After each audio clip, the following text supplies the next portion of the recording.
రాజకీయంగా కాంగ్రెస్ పార్టీలో అంతర్గత ప్రజాస్వామ్యం ఎక్కువ అంటారు. సో మీరు కాన్ఫిడెంట్గా ఈసారి మీరు ప్రమాణ స్వీకారానికి ఎంతమందిని పిలుస్తారో లిస్ట్ రాసుకోండి అన్నారు. కానీ ముఖ్యమంత్రి రేవంత్ రెడ్డి గారే అవుతారని మీరు ఊహించగలిగారా?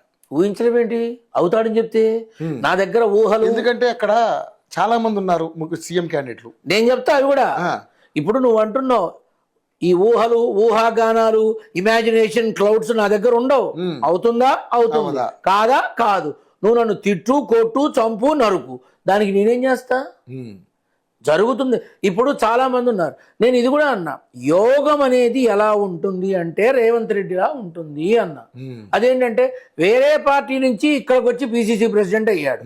ఓటుకు నోటు కేసులో భయంకరమైన నిందను మోసాడు. దారుణంగా బిడ్డ పెళ్లిలోనే ఆనందాన్ని పంచుకోలేకపోయాడు. అయినా సరే తనే కాబోయే చక్రవర్తి అని చెప్పినవాడిని నేను. నన్ను దుర్భాషలాడారు. ఇతర పార్టీ నాయకుల మీద ప్రేమ అపారంగా ఉన్నవాళ్ళు పరమ నీచపు భాష వాడారు.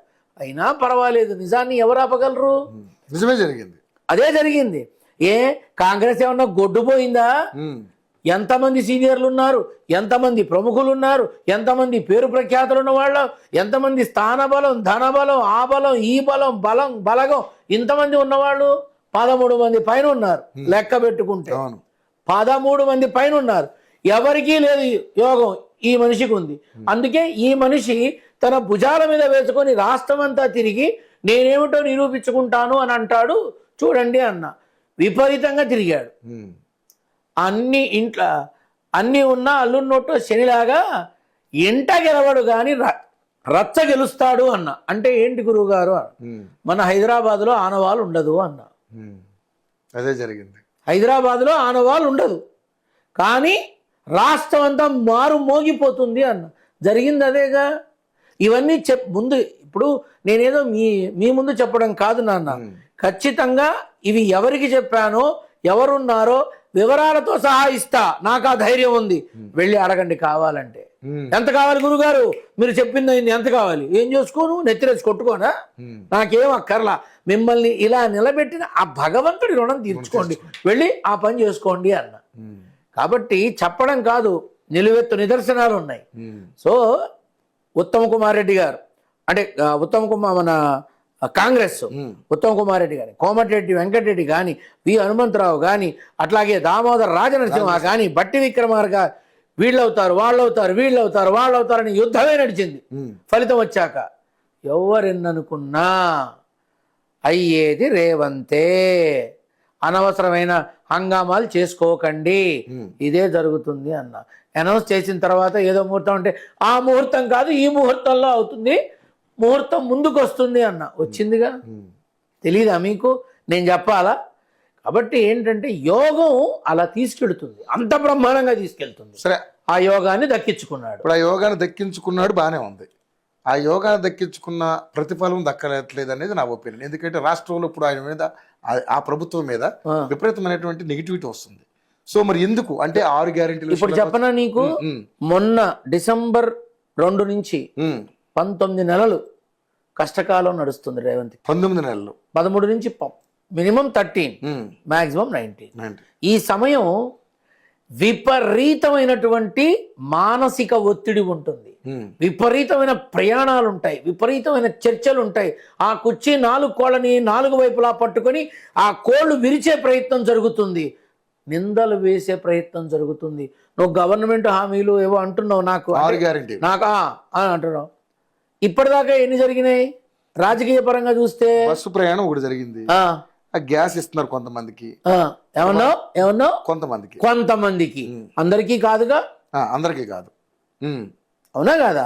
సో ఈ క్రమంలో చూసుకుంటే జరగాల్సినవి డైవర్ట్ అయిపోతున్నాయి, పనికి మాలినవన్నీ ముందుకు వస్తున్నాయి. అదే ఇప్పటి స్థితి, ఈ పనికి మాలిన పైసా ఉపయోగం లేనివి ఏవైతే ముందుకు వస్తున్నాయో ఇవే ముంచేసే ప్రమాదం ఉంది. ఇలాంటివి ఇంకా ముందుకు వస్తాయి, ఇంకా వస్తాయి. ఇందాక నువ్వు అన్నావు ప్రజాస్వామ్య విధానము ఏదో అన్నావు నాన్న, ప్రత్యేకంగా చెప్తున్నా, ప్రైవేటు పాలనలాగా కనిపిస్తుంది. ఆయన ప్రజా పరిపాలనకు బదులు ఆయన పరిపాలిస్తున్నాడు, ఆయనకు తగ్గట్టుగా చేస్తున్నాడు, ఆయన అనుకున్నదే చేస్తున్నాడు. ఇలా అయితే మేము ఉండం పార్టీలో అని మాట్లాడేవాళ్ళు బయటకు వస్తారు. మాట్లాడేవాళ్ళు బయటకు వస్తారు, ఖచ్చితంగా వస్తారు. మీరు ఎందుకు శ్రీరామనవమి తర్వాత జగమెరిగిన సత్యమేగా. ఓకే. ఈ 13 నుంచి 19 నెలలు తను ఎంత జాగ్రత్తగా ఉంటూ, ఎంత జాగ్రత్తగా కలుపుకుని వెళుతూ, ఎంత జాగ్రత్తగా తన మీద మచ్చ రాకుండా చూసుకుంటూ ఉంటే నెక్స్ట్ ఎలక్షన్స్కి 1 month ముందు వరకు కూడా తానే ఉంటాడు. ఓకే. తానే ఉంటాడు నెక్స్ట్ ఎలక్షన్స్కి 1 month ముందు వరకు. కానీ అతి కీలకం, ఒక సన్నటి దారం మీద ఏనుగు నడవగలదా? కష్టం. అలాంటి నడక మొదలైంది మొన్న డిసెంబర్ నుంచి. నువ్వన్న హామీ పథకాలు ఏవైతే ఉన్నాయో ఆ చర్చలు జరుగుతున్నాయా? వేరేవి జరుగుతున్నాయా? ఇంకా వస్తాయి, ఇంకో 2-3 వస్తాయి. క్రైమ్ రేట్ పెరిగింది, వాట్ ఈజ్ యువర్ ఆన్సర్ అంటారు రేపు. దీనికి ఆయనకి ఏంటి సంబంధం? క్రైమ్ రేట్ పెరిగింది, దీనికి ఆయనకి ఏంటి సంబంధం? నువ్వు సీఎం వరద ఆన్సర్బుల్ అంటారు. సంబంధం లేనివన్నీ వస్తాయి, సంబంధం లేనివన్నీ కాళ్ళకి చుట్టుకుంటాయి, అనవసరమైన రచ్చ జరుగుతుంది. ఇంకా డి అంటే విధానం ఆ పార్టీలోనే మొదలవుతుంది, ఖచ్చితంగా మొదలవుతుంది. అంటే ఇప్పుడు 19 నెలల వరకు ఇదే జరుగుద్దా? మినిమం 13 నెలలు నాన్న, 19 నెలలు వేసుకో. 2027 వరకు బాగా ఇట్లా ఉంటుంది అసలు. ఈ గాలి కూడా పోదు. ఇంకా 27 వరకు 19 నెలలు అంటే అంతే కదా నాన్న నీకు. 2027 వచ్చేదాకా ఆ మనిషికి అంటే మనకి 24, 25, సంవత్సరం 25, 26 నాన్న, 26 వరకు, 25, 26 ఈ 2 సంవత్సరాల్లో తను ఎదుర్కొనేటటువంటి సమస్యలు చాలా కీలకమైన ఉంటాయి. చాలా ఇప్పుడు ఏదైతే క్రైమ్ రేట్ పెరిగింది అంటున్నారో ఇది ఇంకో 13% పెరిగే అవకాశం ఉంటుంది. పెరిగే అవకాశం ఉంటుంది. పోలీసు యంత్రాంగం యొక్క వైఫల్యం అని అందరూ చేతులు దులుపుకుంటారు. వాళ్ళ మీద దోషేస్తారు మొత్తం.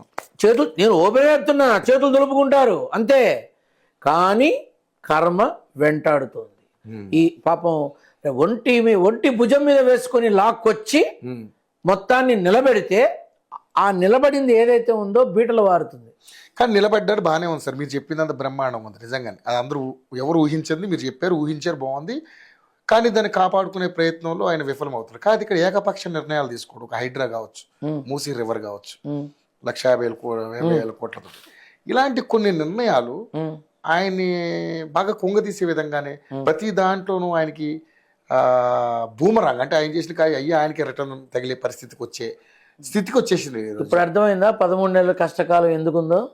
ఆ 13 నెలల్లో హామీలు అనేవి పక్కకి వెళ్ళిపోయి ఈ హైడ్రా కానీ, మూసీ కానీ, సినిమా ఇండస్ట్రీ కానీ, ప్రత్యేకించి వ్యక్తిగతమైన కారణాల మీదతో అటు అల్లు అర్జున్ని, ఇటు కేటీఆర్ని కానీ, ఇవి కాకుండా ఉద్యోగాల గురించి కానీ, ఇవి కాకుండా స్టూడెంట్ భవితవ్యం కానీ, ఇవి ఎక్కువ ప్రాచుర్యంలోకి వస్తాయి. ఇవే మాట్లాడతారు. ఈ సంగతి నేను ఇంతకు ముందే చెప్పా, ఇవాళ కాదు కొత్తగా. నువ్వు అడిగావు కాబట్టి వివరంగా చెప్పా అన్ని. ఈ ఎక్కువ చర్చలు జరుగుతాయి. రానున్న సంవత్సరంలో జరగాల్సిన ఎగ్జామ్స్ ఆగిపోతాయి. ప్రభుత్వపరమైనటువంటి ఏవైతే పరీక్షలు ఉంటాయో మళ్ళీ వాటికి అడ్డుపుల్ల పడుతుంది. ప్రభుత్వ ఉద్యోగాల నియామకానికి అడ్డుపుల్ల పడుతుంది. 100కి 100% రైతు రుణమాఫీ జరగదు. కర్మ చెయ్యకూడదని కాదు, కర్మ అంతే. కర్మ వెంటాడడం మొదలు పెడితే కాలకూట విషసర్పమన్నా ఆగుతుందేమో, పాకి అలుపు వచ్చి కర్మ ఆగదు. 13 నెలల సమయం అయితే దారుణ. ఇప్పుడు ఆల్రెడీ మొదలైంది కదా. ఎవరన్నా ఇప్పుడు హైడ్రాని దాన్ని ఏమంటారు, నేను చెప్పినట్టుగానే జరిగింది. ఆ పుష్పకి సంబంధించిన అంతా కూడా మీరు ఎంక్వైరీ చేసుకుంటే తెలుస్తుంది. అక్కడ జరిగిన బలి గురించి ఇంతగా జరుగుతోంది. హైడ్రా విషయాల్లో బిల్డింగులు కూలిపోతే సూసైడ్ చేసుకున్న వాళ్ళ గురించి ఎవరు పట్టించుకుంటున్నారు? చెప్పు, ఎవరు పట్టించుకుంటున్నారు? ఇక్కడ ఒక మహిళ ప్రాణం పోయిందని ఎవరైనా పోవాల్సిందే. నేనైనా ఇప్పుడు నీతో మాట్లాడుతూ తుమ్ముకు చావచ్చు, గుండెపోటు వచ్చి, అదేదో జిమ్ములో చేస్తూ చచ్చాడు, ఇదేదో అన్నం తింటూ చచ్చాడు, నేను కూడా చావచ్చు, దాన్నే ఉంది. కాకపోతే ఏదైతే పుష్ప విషయంలో జరిగిందో దానికి ఇంత వివరణ జరుగుతోంది, ఇంత వివాదం జరుగుతోంది. మరి హైడ్రాల వల్ల ఆత్మహత్యలు చేసుకున్నారు. ఎవరు మాట్లాడుతున్నారు దాని గురించి? మాట్లాడుతున్నారు ఎవరన్నా? వెళ్ళి మరి సినిమా వాడని చెప్పి సినిమా వాళ్ళంతా కోట్లు ఇచ్చారు. మరి వాళ్ళకేమి ఇచ్చారు? వాళ్ళ మనుషులు కాదా? ఉన్నది కూల్చారు. వాళ్ళ ప్రాణాలు కాదా? వాళ్ళు కట్టుకున్న ఇళ్ళు కూల్చారు. వీళ్ళు సినిమాకి వచ్చి నెట్టుకొని తెచ్చారు, సంబంధం లేదు. కాబట్టి ఈ రకమైన సమస్యలు తన కాళ్ళకి చుట్టుకొని ఎంత ఎదుగుదామన్నా కిందకి లాగుతూనే ఉంటాయి. ఇదే రేపు జరగబోయేది. సో దీన్ని కర్మ అంటారు. ఆ